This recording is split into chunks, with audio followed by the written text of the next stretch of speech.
ashes today.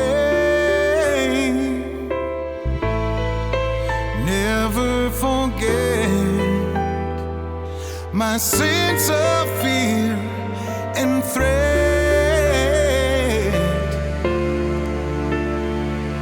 Don't understand why we do this to men. On September 11th, great sorrow came to our country. And from that sorrow has come great resolve. But they're gone, forever gone. It pains to feel this can't be real, can't be real.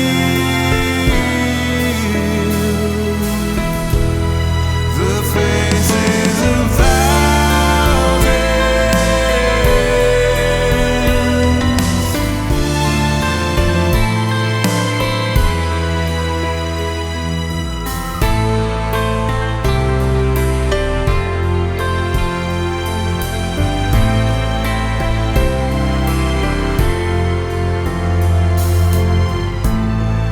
so slip away.